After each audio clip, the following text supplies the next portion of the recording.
Welcome to Supply Chain Next with your host, Richard Donaldson.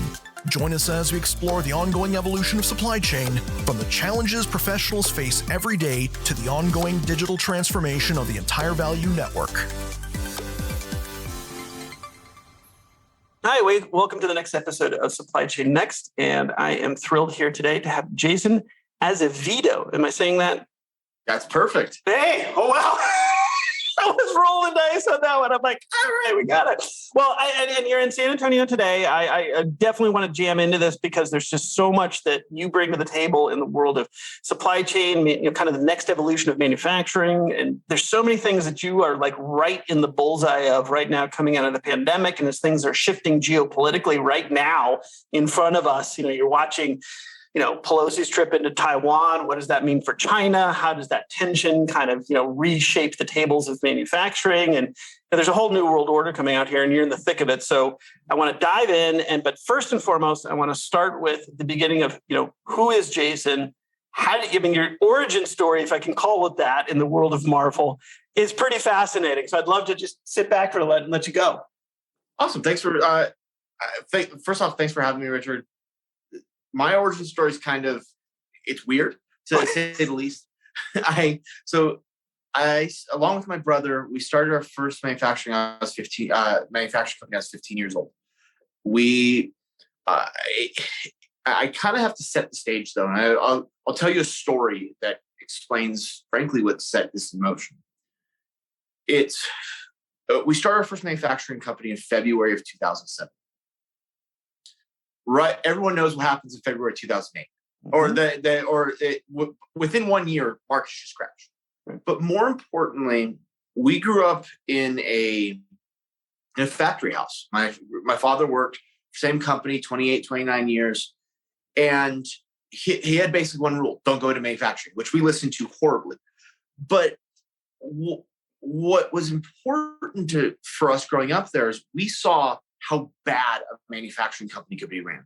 They had, he worked at the most profitable plant in the country for this company, but they laid off the entire plant 7 or 8 times in just as many years. And they were changing ownership constantly. That it was a mess. And when we started looking at it, what it was there was no respect for the employees whatsoever. And management and the floor employees were constantly at each other's throats. There was safety stuff, the machinery was old, and these people are still making it the most profitable plant in the country. So we grew up seeing all of the bad side of what could happen with the wrong ownership in the manufacturing industry, but what could happen on the amazing side with a bunch of workers. So going back to us, I'm 15 years old, starting a company, and made a basic promise that we would never run our companies like that.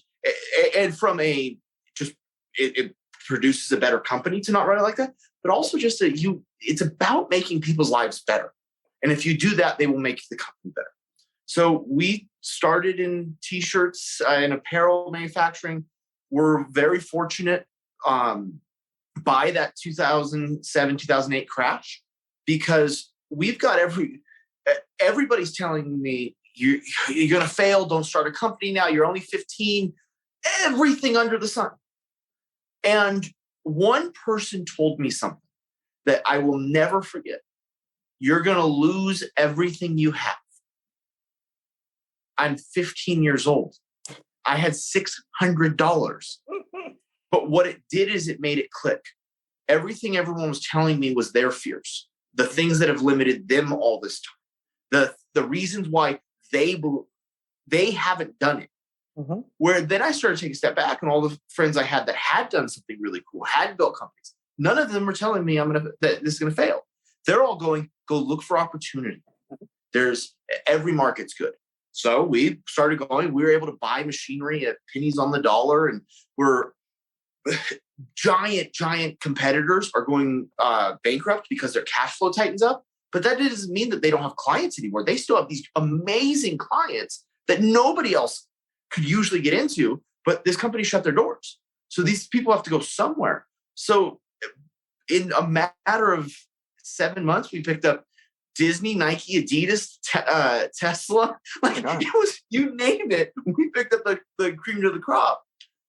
But it was just changing that mindset and understanding we were in a good industry. Manufacturing was in a great time, and really changing how you look at it to find that there's a lot of good business. Right. Well, let me double click on that, because you open up a really interesting point of view. I mean, literally an insider's point of view. And if you roll the clock back, you always hear these, pundits, and we can dispel pundits. I guess we count ourselves as pundits now that we're talking about this stuff. But that aside, manufacturing used to be kind of the central nervous system of the United States back at the turn of the 19th into the 20th centuries, right? I mean, that was one of the things that we innovated and figured out. And eventually, it went away, right? It went out for all, and your dad, it sounds like, may have lived the culmination of the kind of the nadir, the trough that the United States manufacturing has fallen into, potentially. So my first question, or it's a two-part question. One is, from your perspective, historically looking back, how did manufacturing move away from the United States? And then the second part is kind of coming forward is, it sounds like inherent in your mission is to reconsider manufacturing coming back into the United States, or anywhere for that matter, based on the principles you're talking about. So you touch on a really good point, is that it got pulled out very quickly. And really, it's not, there's no magic secret to it.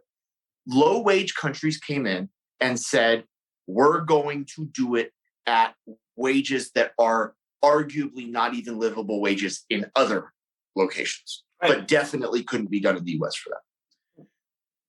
And frankly, American manufacturing held on for quite some time because American workers were so much more effective. Mm-hmm. But the reality is there was only so long you could fight it. And there's a lot of companies that you look at, manufacturing companies, during that trough. That's when you started to see this kind of revival of treating the employees badly, was because the ownership of these American companies was sitting there going, I'm taking on a competitor that I can't take on because they're using wages so incredibly low that I could never get there. So they start pulling perks out of the companies. You start seeing pensions disappear. They started trying to pull every dime they could just to keep up. But then the turning point, American manufacturing, American industry, Americans in their soul did what Americans do best. They innovated their way out of the problem. Mm-hmm. It's simple as that. Mm-hmm. We are in a position now that it is more fiscally responsible in many cases to produce in the US than it is other countries. How do we do it? Advent of automations, processes. Now we're taking humans and using them for what they're best at, and having machines do the things that hurt humans' bodies, that require monotonous work. And pairing those two now makes it that American companies can oftentimes beat any organization in the world, because that investment in innovation is happening. And look at the entire world in the last 10 years, how drastically, how we live, how has that changed? I remember in school, my teachers always, you have to know how to do addition because you won't have a calculator in your pocket every day. Well, actually, I do. Right. Sorry. So, think of something that simple as, hey, maybe addition on paper is not really a necessary skill anymore. Right. People forget that the manufacturing industry went through that same 10 years where innovation was just happening so fast. Mm-hmm. And now we're seeing it all the time that companies are bringing work back from all over the world to the US because it's fiscally responsible, beyond the fact that it's easier to control and that you can go see the plants instead of having to fly halfway across the world. But fiscally, it works too. Yep. And so also inherent within that, and I was going to, so that's how and why, sadly, things got distributed. But add to that, just my 2 cents on that also is you also are illustrating at that moment when manufacturing at the time was sort of country or provincially specific. The moment manufacturing started getting distributed out to lower wage economies, that's when the world turned into a global economy. And it hasn't changed. It's more integrated. So I look at supply chain and manufacturing being a key component of supply chain. And all you're talking about is the world became one big economy. And global manufacturing or global companies started looking at the whole world, as their ecosystem, no longer country by country, right? Yeah. Just elaborating on that even a little more, what happened is manufacturing builds economies. So as these struggling world economies started doing manufacturing, they started making money, which allowed them to buy products, which started getting bought from everywhere in the world. So if you look at every great economy, it was built on manufacturing. Really, that is the reality. The countries that manufacture the most, those economies start growing and thriving. It's history proves it over and over again. Right. So now bring it forward a little bit then. So what is changing in the midst of, so let's just say that was, the manufacturing sector started moving around. Really, I'll ask you this, but in my mind, it's really kind of post-World War II, so kind of in the 50s-ish, 40s, 50s-ish, or was it before that? No, I actually argue it was after that. That's what I'm saying, after World War, right? Like 40s, 50s, 60s? I'm thinking, 70s? I always look at it as mid-70s. Yeah, okay, fair enough. Really started to that's when you kind of started to see things just pull away. Right. There was, for years post-war, there was still a lot. Hey, you're right. That's fair. That's why I asked you. You're the expert. That's why I'm asking the question. I knew it was sort of because the World War II, that was sort of the last geopolitical conflict amongst countries. Then all of a sudden, post that, even though there's these little skirmishes, that's all theater. Honestly, it's kabuki theater to me. At this point, right? It's all one big group. At the end of the day, I'm not getting all conspiracy here, but I'm just saying, come on, like the idea of a standing war is just not going to happen anytime soon. So with that, let's say in the 70s. So that's actually not that long ago. That's really only 40, 50 years ago. And now we're seeing a pendulum swing to go back the other direction. So what's besides everything you just said, which is a fundamental core competitive advantage to have manufacturing within your country, if that's how you're thinking of things. But what's changing now that, in your opinion, that you're driving that's bringing manufacturing back into the United States itself, or just reallocating around the world differently? There's a series of factors. One of them, which we've touched on, is innovation. Yep. The fact that automation now, and I don't only mean robotics, but just even better processes, that's a huge component. That is a hard line. That's a hard thing to ignore. The other thing is like anywhere else, a lot of low-wage countries, manufacturing built their economies up, started making their people money, and now they're like, well, wait, I'm not working for that rate anymore. Right. So you're watching wages adjust to. But another important one that a lot of people forget, we use things faster now. Yes. You go back to the 50s, 60s, you had that teapot and grandma passed it on to my mom and it just stayed in the family. Now, a year later, I don't like that color anymore. Throw it away. So the speed at which we use products, it is very helpful to have them made nearby. And the idea of, I take like a company like Apple, they release a new iPhone pretty continuously, if you really think about it. And they have 6-7 days stock at any given time because they want to be able to iterate over and over again. Well, the shorter you make that supply chain, the more you can iterate. And the more you can regionally make it specific to your clientele that wants it.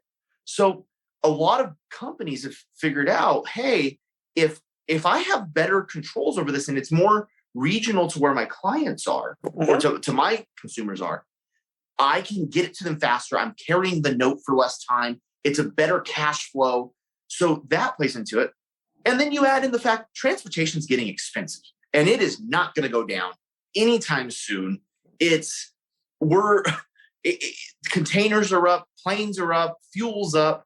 So you start weighing, okay, I have to be on the water for 3 weeks, plus I need to have this, plus I need to pay for the shipping, plus, oh, if something goes wrong, now I've been waiting 3 weeks, and it's taken me another 3 weeks to get it. Like, it just, the math all starts culminating to, wow, maybe more regional, more located is going to be helpful. Right. Well, okay, so that leads me to, so there's almost like this kind of ebb and flow where you have this centralization that starts to happen, and then fragmentation, and then centralization and fragmentation, right? And so we're kind of going back, ironically, away from centralized manufacturing principles to more fragmented, regional, local, right? Totally cool. Get it. Now, question though is the feeder for manufacturing historically in a linear supply chain are raw materials used to make those products. But in this new world order where circularity is coming in, thank God, top of mind, you now have an ability potentially, and here's my question, in regionalizing these manufacturing hubs, and circularity is actually a means to get there. Because you are no longer constrained by, oh, I need to get this obscure whatever rubber from, wherever, Thailand. But if I know in my region, people are using these products and I know I can get them back and recycle circular that way. How do you feel about how that circularity is going to have an impact on the speed at which provincial manufacturing starts to happen? Totally. We look at it in businesses when we buy them. Right. Is, hey, what available feedstocks are in the area? What are people using? There's all sorts of different things that happen in these different organizations. I'll give a good example. One of the companies that we own, there is another major competitor that makes steel products. Well, the steel products, the offshoots happen to be just the right size to make a product at our company. So you can actually go find these extra things. And the more people are doing and paying attention, the more it does regionalize that. Yep. Well, but let me double click a little further on that one. So, because one of the things you're also highlighting, so I'm putting my sort of, VCP hat on for a second here and say, okay, I'm looking at a manufacturing business like you're describing, and I'm kind of looking for the core attributes, right? And one is I got to have a location, I got to have a facility, I got to have some people. But like you said, I need feeder stock of materials to feed into this ultimately, right? I need food, supplies, right, to make this thing work, right?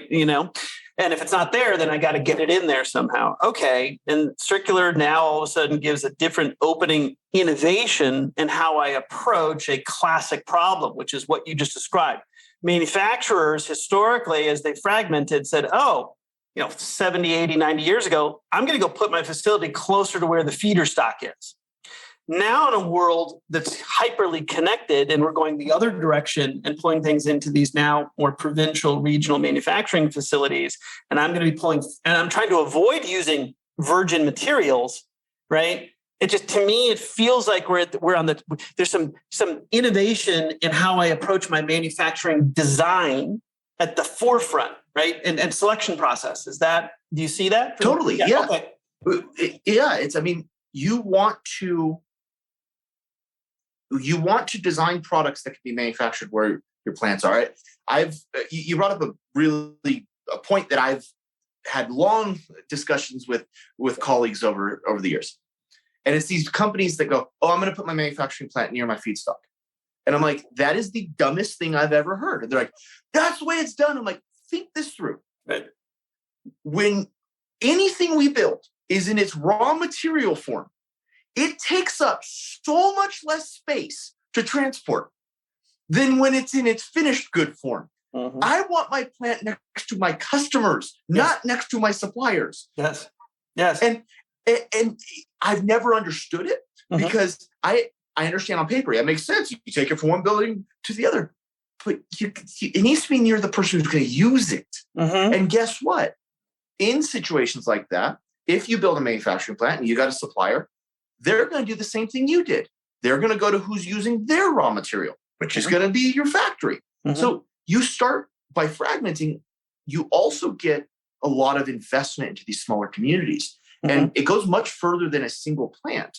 Because if, say I buy a plant in the middle of Georgia, very, very rural area, and this is a true story that we're working on.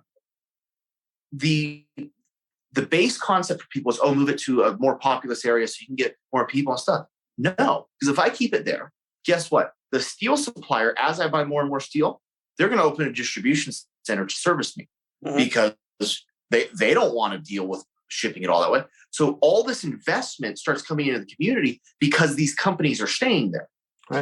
Right. So that is core to what we do is with the private equity firm is we are constantly trying to buy legacy companies and hold them in the communities that they're in and grow them. Yep. Because then that's a magnet that attracts a bunch of other stuff.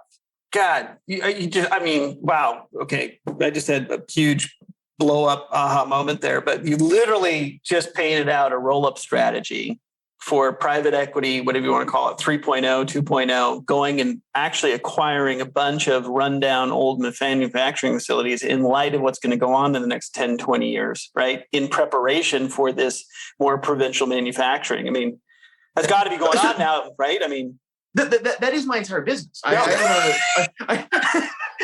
own okay, well, there you go. I run a private equity firm now that we go buy legacy American manufacturing companies. These are great companies that have been incredibly resilient with what's happened in the last 50 years. I mean, just think of that. Just the core resiliency that these companies have. Yep. And the normal, the buy the textbook private equity strategy is go buy a bunch of these, roll them up into one mega plant and gut them all. And I was like, whoa, you're backwards, guys. You don't understand you don't understand the business. What we do is we buy them in the community and then we grow them in the community. Right. And when we do that, we have these great companies that they're flowering. And especially with what we do, a lot of we're buying these usually from second, third generation families, and they're tired. Right? The reality is that they are usually on exit strategy. If you think just the last decade, what these owners have gone through, they've had the .com boom, September 11th, the 2008 crash, COVID. I mean, in 2 decades, they have had 4 major instances that should have shut them down. Yep. And that's just the last 2 decades. Yep. So we buy these companies because these owners have built in the resilience. Right. You've got fighters in the companies. And frankly, in the last 10 years, most of them have known that they're going to retire. So they've stopped investing in innovation. So we're able to come in, overlay some innovation onto these older companies, and you just watch them sprout and grow. And so our private equity strategy is completely opposite to what most people would do. But it works. And we've actually had a couple major multi-billion-dollar PE firms that kind of shoulder taps going, what are you doing over there in the corner? We're like, oh, here's our idea. We tell everybody our ideas. We want more people to do it. And then we capped it off that at the liquidation date for the fund, which we're expecting 5 to 7 years from now, we're actually going to ESOP 100% of the shares of the companies to the employees. Oh, that's so that cool. The ownership stays in that community, because it fiscally makes sense from the private equity side. But also, I truly believe this is the cornerstone that builds countries, economies, people, and that we've got to get back to it. But that you're describing, though, what a real partnership is, though, right? It's not going in, sucking money from the whole thing, and then kind of, going on to the next one. Very vampiric its approach historically. You actually are there building the community, investing in people, right? And that's a whole different thing. So let me ask you a question. Is sort of, as we're looking down, kind of, first of all, the story's amazing. And it's we're seeing we're seeing everything that used to be, not to get too out there, but the Industrial Revolution is giving away to the information age, and everything that the Industrial Revolution, right, through the 20th century up until really 20, 30 years ago, all those foundation things are getting ripped apart right now. Right. And that's a lot of the pain that we're feeling collectively as a globe. Right. But it's shifting in all the directions that you're going. Right. And there's another thing as we kind of go back to these more regional, because think of the internet. The internet's going through a very similar exercise. It was sort of built out, fragmented, centralized, and now you hear all this stuff about edge computing. Well, edge computing is exactly the same as regionalized manufacturing, right? It's pushing the compute closer to the end user. I mean, it's the same principles, right? But a couple of the things that are sort of on the horizon that I'm curious as to see, because again, we're still thinking innovation. We're still thinking, you've got a system level view of the manufacturing facility, where it needs to be, how it needs to operate, and how it needs to maintain a partnership with technology, right? Because let's face it, it's not, one of the other things that you have to be a part of is the technological revolution. You can't fight that. Yeah. Otherwise, you will go into the La Brea tar pit of business, right? I mean, that's, you fight it all you want. So how do you make manufacturing more collaborative, where people are doing what people should do and robots are doing what robots should do or whatever? But also on the horizon is this whole 3D printing thing, right? That kind of changes. Again, you go back to the packability of raw materials. Well, the not dust, but the materials that you put into 3D materials, right? That's even more packable, right? And that's another game changer that's just sitting there right on the horizon. I'm curious as to how you see that integrated into your manufacturing facility of the future. So 3D printing is getting there. Yeah, right. It's still early. And it's early for a couple reasons. Yep. First off, the technology, frankly, for all intents and purposes, was tied up in patent land for way too damn long. Yep. And so that once that patent lapsed, it was people could really start innovating with it. So we're really seeing that to begin with. But it's got a couple of challenges that nobody's quite on the edge of breaking. Okay. Everyone always blames it on speed. And it's like, well, the reality is speed is an issue in 3D manufacturing, but people are going to fix it. I'm not worried about that. Mm-hmm. It's design and reliability. Mm-hmm. So we touched on this earlier about having engineers design for local manufacturing. Nobody really knows how to design for 3D printed items yet. And nobody knows what they're going to do in 5-10 years. We can guess, and we can run simulations and trials, but the investment it will take to do mass manufacturing and 3D printing, you have to know that it's going to work. Right. And this is where you're going to need a crazy person to take it on. Yep. You're going to need the Jobs or the Musks of the world that are willing to push that envelope and go, if it doesn't work, I'll make it work. Yep. And nobody has taken that on. Right. And because it's daunting. It hasn't been tried at scale. It's not even that it hasn't been proven at scale. It just hasn't been tried. I was looking. Are you familiar with the GigaPress that Tesla uses? No. Mm-mm. Okay, so Tesla, GigaPress. I'm sorry, you said GigaPress? Yeah. Oh yeah, for sure. Yeah, absolutely. Uh-huh. Yeah.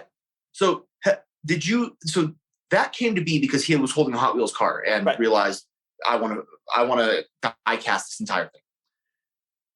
He called the only 3 companies in the world who even stood a chance at making something that big, because nobody had even come close to something that big in history. Mm-hmm. 2 of the 3 said, absolutely not, you're crazy. One of them basically bet the farm. Yep. And goes, if there's any person I'm willing to bet with, it's going to be Elon Musk. Right. So they did it. And now I think they have 9 or 10 on order. Right. And I don't know the exact price, but I'm pretty sure those things are profitable. Yeah, right. I think they're going to be okay. Yeah. So, but it's going to take somebody doing that. Right. And going, I don't even know if it's going to work. Yep. But let's test it. And once that happens, it's going to change everything. Yeah. That will be a full revolution. Right.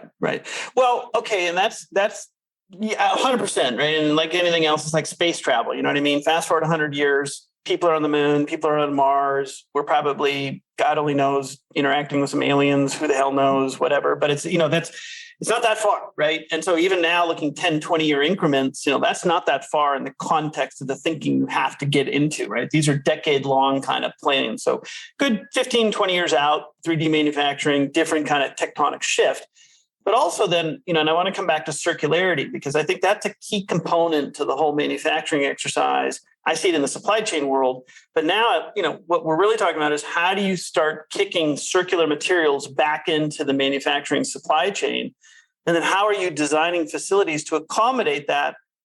Furthermore, at the beginning in the onset of the design of the product or whatever it is that you're manufacturing, now you got to start thinking, how do I reclaim that material? That's part of my design up front, right? Is I'm building something that's not only modular that goes together, but modularly is taken apart and able to easily go back into circularity. How do you see that? That seems more imminent.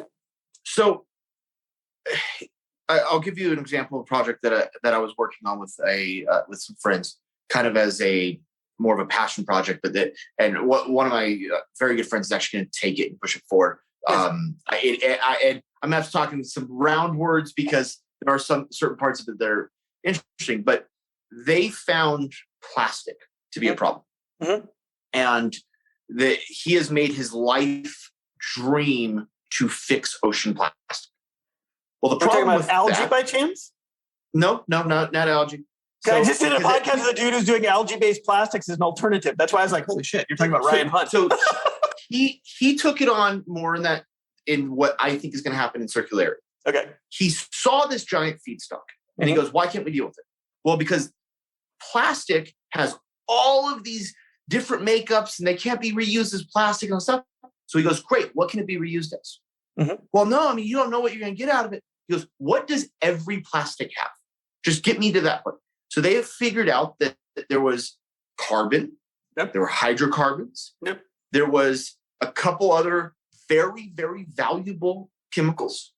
Okay. And he goes, what can I do to split this into the core components? And then we just throw away the things that are different. Mm-hmm. So that's where I think that circularity concepts will come in. Someone going, fine, I can't get perfect, but can I take what I've got and find the lowest common denominator of a good volume of it, and then find a chemical or mechanical process to break it back apart and put it back together. Mm-hmm. And they found a way to do it. It's absolutely ingenious. So I think that's what you're going to see is people going, here's what I got. How do I get to the base components? We're always going to have to add new stuff. You're not going to be a perfect closed circle, right? But your base chemicals and base fibers and things like that, I think that's where it's really going to happen, is finding mechanical or chemical ways to separate things into base components. And we talked about like 3D printing. What'll really happen once that takes off, you're going to have a couple of different styles. And I think then you've got a much easier way to mechanically or chemically deconstruct something, put it right through the same system and push it again, because they're all built on the same building blocks. Got it. Yeah, great. That's a great answer, great insight. I think that makes a lot of sense. And again, it's all, this is all future. Could be a mix of all those, could be none of that. I think you're absolutely right. It's interesting because I did have, it was either last episode or 2 episodes, this gentleman out of Atlanta, not too far from where you're at in San Antonio. And he was mixing with bioalgae as an alternative for plastic, and has done some really interesting manufacturing in the shoe space of all things, right? It's all these shoes using algae-based plastics, whatever that means. Really cool. Yeah, it's really cool stuff because most people are using it as biofuel. And when he got into it 4, 5, 6, 7, 8 years ago, he's like, okay, I see the fuel thing. But he was an engineer and happened to be a materials guy. And he's just like, well, oh my God, this is actually an alternative that I could use for plastic. And it's like, oh, geez, that sounds pretty freaking awesome. And it's very pervasive and yada, yada. Anyway, so coming back then, now looking out kind of a little bit forward and thinking about this. So now you've got this sort of provincial, regional manufacturing happening. And this is happening globally. This is not just the United States. This is in Europe, Africa, South America. I mean, every country it's almost like we're seeing the fragmentation of manufacturing happen, phase 2 or 3 or whatever you want to call this. And so how do you see that playing out as far as, like you said, competitive advantages? Is it always going to be general manufacturing in these certain countries? So, for example, I think Finland, Sweden, Scandinavian countries, right? They're predisposed to building stuff in the cold for some reason. So they just end up being more specifically cold manufacturing type elements. Is there some regionalization around manufacturing that occurs? Yeah. Yeah. So there will be in my opinion, there will be a regionalization of types of manufacturing. Yep. It's not going to be based on what the manufacturers want. It's going to be based on what the consumer in that region wants. Interesting. You're probably not selling a ton of beach blankets and umbrellas to somebody living in Greenland. Yes. Right. So I think that's going to be the driver. Okay. And you're going to see the same companies setting up in multiple areas so that they can service their clients where they want the products. The best thing that happened with the globalization of manufacturing was people started sharing information, whether they wanted to or not, they had to. And that is what I hope as things regionalize doesn't stop. Yep. Is because if we stop that, then only one country in the world becomes the best watchmakers, and only one country in the world, like that, and that's not good.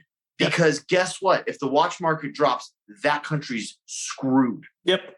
If the U.S., the one manufacturing that we held and did not let go of almost at all was heavy machinery. Right.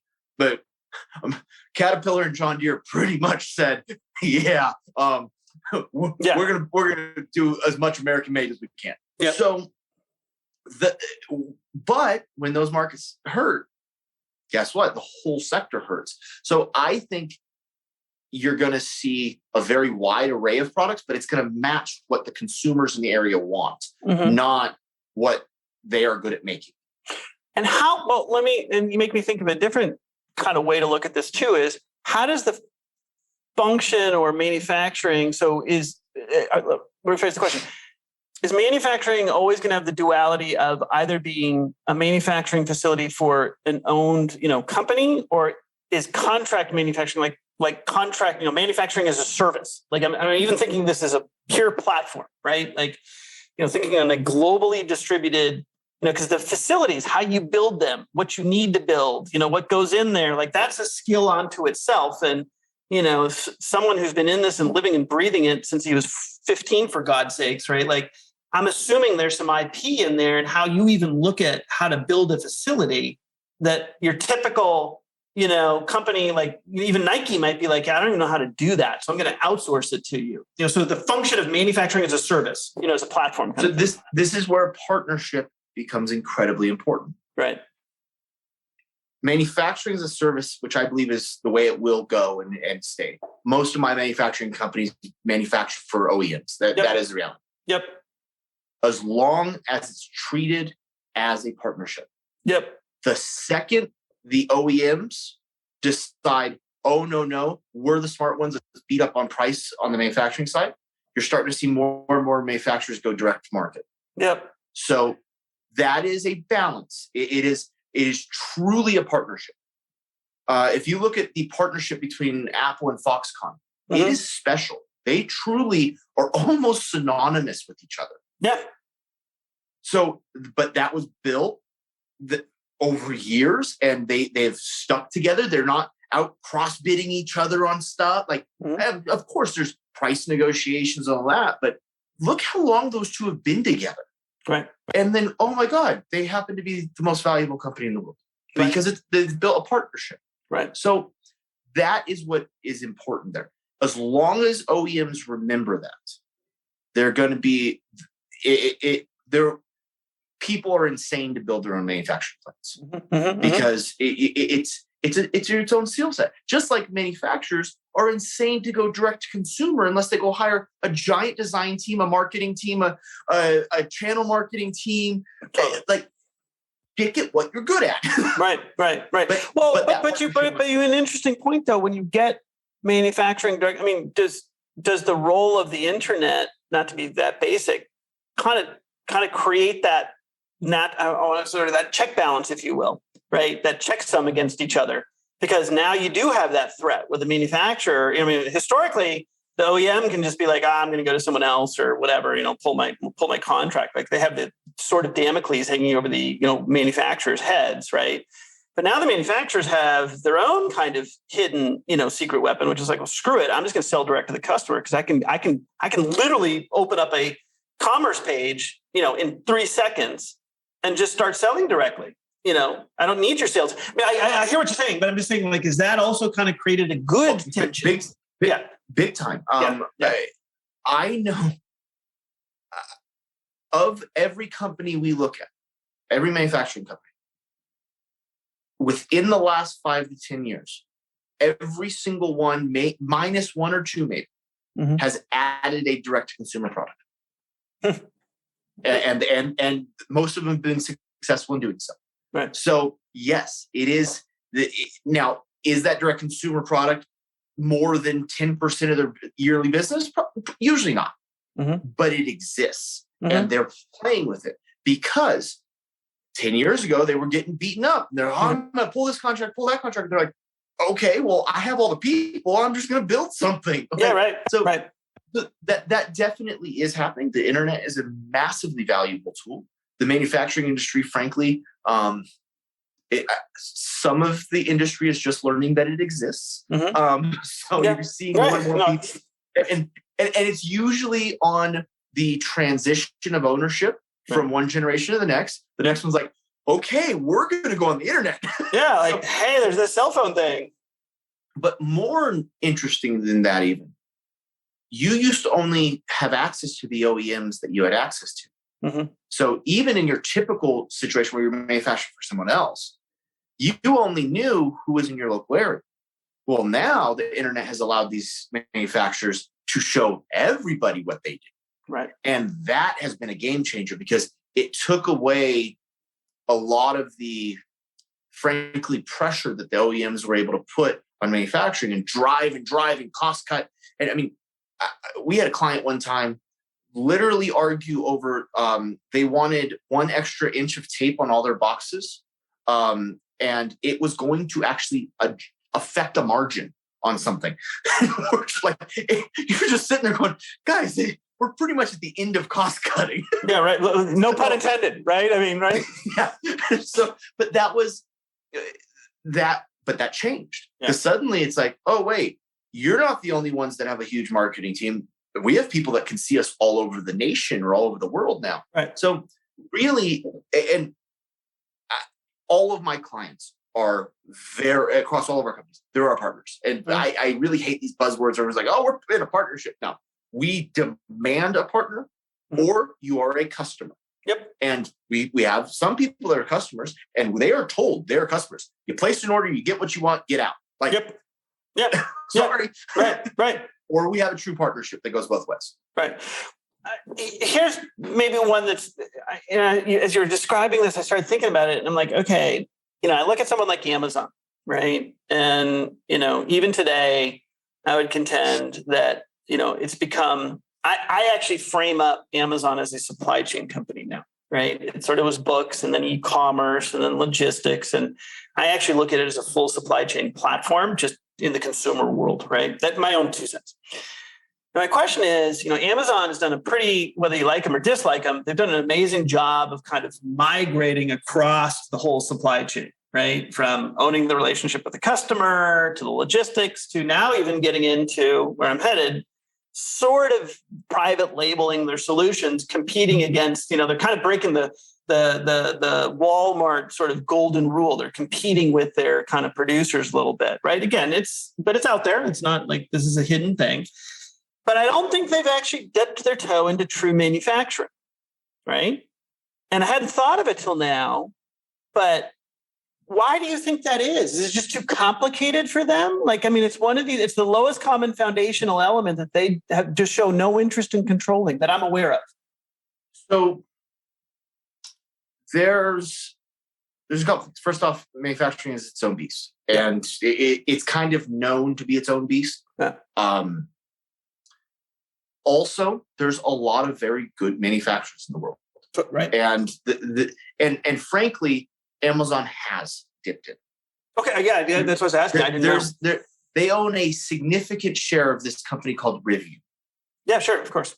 And they're building cars. Yep. So they are testing it, and I see. They are doing it quietly. They're doing it through other companies that already are building that platform. But they are when people get into manufacturing, oddly, they do it as quiet as they possibly can, except for Elon Musk, who did it as loud as he possibly could. He's a whole different Elon's Elon, you know what I mean? Like, right. But if you really look at the richest Americans in history, most of them usually built something in manufacturing. Yep. That is, but it is its own beast. It is and it's a different model. So, but Amazon's definitely getting into it. And I mean, if you look at Warren Buffett's portfolio, I think it's like 35% of it is manufacturing companies. Yeah. Like it's everybody has their hands in it. They're as quiet about it as they possibly can. The other thing too is it's polarizing. So say you want to get into manufacturing something, okay, in your Amazon. If I find out that you're doing a white label product for Amazon and you're doing my product and Amazon's undercutting, the client will leave. Yep. So everyone, it's one of the oddest things about being in the manufacturing industry is you usually can't tell anybody what you're doing because it's somebody else's IP. So we build some of the coolest things at different plants, and I'm not allowed to tell anybody. Like we can't put up promo shots. We can't put up this because it's somebody else's IP, and nobody wants anybody to know who's making their stuff. Well, now, okay, so you're going to open up a door for me here, which is, and I'm just going to be my 2-year-old self here. Why is that, right? Like transparency around manufacturing feels to me as an entrepreneur talking to you as an opportunity to sort of blow open manufacturing to really like, have innovation go like berserk, right? By closing it down so hard like this, you've actually kind of constrained it a little bit, quite frankly. It's sheerly fear that competitors will find out where your stuff's being made. Right. That's it. And to some extent, rightfully so. Yeah. Because if I'm working with a client, and we've done this many times where we develop a really, really cool way of manufacturing for them, well, they had to go through all the pain of me learning how to do that. Yeah. And now they're worried, wait, can my competitor come in with no pain and just instantly be where I am? So that's where people try to hide their manufacturers, because you've got all of this stuff that's going on. And in a true manufacturing partnership, you're helping the OEM figure out how to do what they're trying to do. Right. Well, but does that not change? Sorry to interrupt, but let me ask the question. That does not go back to your point about things changing faster, the pace of change, the rate of change. Does that change the equation a little bit that you're describing? It does. Yeah, okay. And we're in an interesting moment in time for everything within manufacturing. It's really kind of just developing, and we're watching it. And I mean, but I'll tell you the level of secrecy some even simple stuff requires. We have a plant that does a bunch of marketing displays, and we service all the big boxes. We do tons and tons of corrugated displays.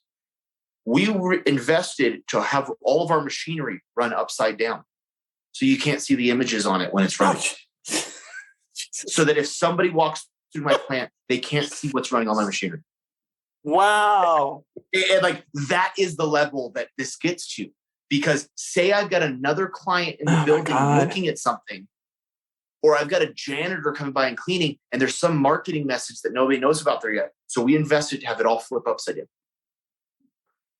Oh my God. Okay. So, I mean, wow. Now this is going to be hard for me to constrain myself here, but okay. So because those are all opportunities. Those are all significant opportunities. Those are all reasons why things are going to blow up. And honestly, what I'm hearing here is what happened in technology land, which was closed software versus open source software. Yeah. I think we know who won, right? Nice. Without question. And so it kind of comes back to all these closed systems that we see in our world, including everything we've been referring to, are just systematically getting blown apart. And we've kind of been going further and further down into the economy. We're at manufacturing now. And that feels like, from what you're describing, kind of one of these things that unbeknownst, it's probably like supply chain. Everyone's a part of it in some way, shape, or form. But it's so obvious that no one really pays attention to it, or it's so core, or whatever you want to call it. But it feels like, much like supply chain is going through its own kind of, phoenix rising out of the ashes right now, manufacturing's right there too. Yeah. Yeah. I mean, I get called crazy by people on a regular basis, but I will take the phone call from any other manufacturer. Yeah. And right. I'll tell them 95 to 98% of what we do and what we know. Of course, there's always a little secret sauce I can't share. Sure. But people are like, what? Why'd you do that? It'll be like an hour-long call on a Saturday. Yeah. Actually, I just did one of these. I was going to breakfast with my wife, and I had forgotten that I had told these guys I'd do it. So we go, and I ended up an hour in the call on a Zoom, and I'm having them walk me through their plant. Like, okay, I would adjust this here. I would do, and she's like, why do you do these? I'm like, because I was fortunate coming up that people did it for me, and it was because I was so young. And the older guys usually got ready to retire. They didn't care about sharing their secrets. Mm-hmm. So that's the way I learned. And that you got to see all this crazy stuff. And everyone's like, "Oh, you guys have always grown well, and like your company's run smoother." I'm like, it's because we share. Because of what you just described, you know what I mean? It's like Jesus, like it's right there. Yeah. That's amazing. Well, again, I'm looking at the clock here, and I'm going, I just to be conscious of time, because I know you got a busy schedule, and I want to keep this under an hour, and I could literally spend the next couple of days with you. So I hope maybe we have a chance to revisit this. But let me kind of go a little bit out there for a second. Not that we haven't been drifting in and around. And I'm going to tease it here a little bit, but how do you see the role of the space economy starting to play in? I mean, that's out there now, but you're already seeing the early warning indicators. It's a foregone conclusion 50 years from now, we're going to be having a bidirectional supply chain, and there's going to be manufacturing and yada, yada, yada. They're already talking about the terraforming that's going into the moon, going to Mars and things of that nature. There's a lot of, in the innovation and invention going on in that space. But even now they're talking, they're talking on these silly comments, but whatever, here's a comment. It's got all this material in it. If we had that here, we could manufacture yada, yada. I mean, I know it's out there, but you feel like one of these people that probably thinks about this shit. What are you seeing out there in that realm, right? As you see Astra and SpaceX and everybody go out there. Yeah. So that's above my pay grade on a lot of levels. All right, I got it. No problem. What I will say is really cool. Yeah. Is the entire space and rocket industry. Yes. It's very much the 4-minute mile. Yep. Elon ran the 4-minute mile. Yep. And I don't care what space billionaire anybody wants to try to claim it was. Elon ran the 4-minute mile. Yep. And a bunch of other people have come behind, and they are now running the 4-minute mile. Correct. And what's cool is the innovations they're doing to make these things work. Yep. And they are very much so. NASA, amazing at what they did, but the reality back then, right. The reality is NASA is a bunch of incredibly intelligent people, and sometimes you need the guys who started at 15 years old to look at your thing and go, "I can make it easier like this. I don't know why that you guys are telling me to make it like that." Yep. And that is where I'm really excited, because you're starting to see them come up with very novel ideas that are changing how these rockets are built and how is a fairing formed. And that is going to be unbelievable when you really start seeing it. And then watching that innovation pour back into just simple manufacturing. That's where I'm really interested, not getting diamonds off of some comment. Yeah. Well, let me bridge a gap then, because one, and this is a selfish plug to go get them, but I'm a big fan. I'm a big fan of Elon and SpaceX and all that sort of stuff. But also quietly, kind of number two, in my opinion, which might be number one, is a company called Astra. And that was founded by a guy named Chris Kemp. And you're laughing because you're probably working with them, for God's sakes, because you're talking about it, because they're the ones re-engineering the whole manufacturing process. Okay. So I am a very big fan of what Elon's done. I'm a very big fan of what Astra's done. Yeah. My executive vice president of manufacturing was one of the first 6 manufacturing directors at Tesla before they even had a building. Yeah. He literally launched it with Elon. Wow. He left, and he was the director of manufacturing for Astra. Right. And I remember in it to help launch Astra. And I remember sitting with him. The guy, he happens to be with me on this trip. That is a small world, Jason. This is freaky small right now. But I remember sitting in his interview. And actually, I wasn't even in his interview. I was somewhere else in a plant or something like that. And my brother calls me, he goes, "You need to meet this gentleman." And I'm like, okay. So I come down, I meet him. And I'm like, what, tell me that. He goes, "Well, I was at Astra." He goes, "What's the goal of, what is Astra?" Because I wasn't 100% sure. He goes, "They want to build one rocket every day, to launch a rocket every day." Mm-hmm. I'm like, wow, that's ridiculous. Like that, how the hell would you do that? He goes, "Easy. If it takes 3 months to build a rocket, start building one today, start building one tomorrow, start building one the next day. And in 3 months, you'll have a rocket built every day." Right.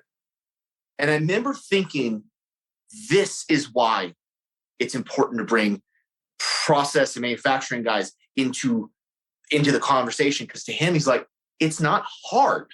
Like, it's just an assembly line. It's a very long 3-month-long assembly line, but it's just an assembly line. Sure. And that thinking is what's going to be really amazing to watch come out.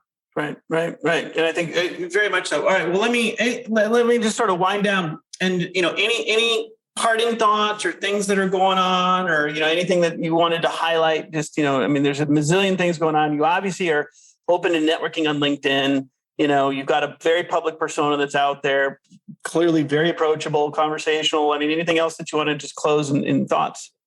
The biggest thing is check out MRCA.net. Mm-hmm. If you're interested in investing in our private equity side, there's plenty of information there. You can also ask for more, do all that. Also, and I really tell everyone this, there is a way on the website to schedule time directly on my calendar. It was directly with me.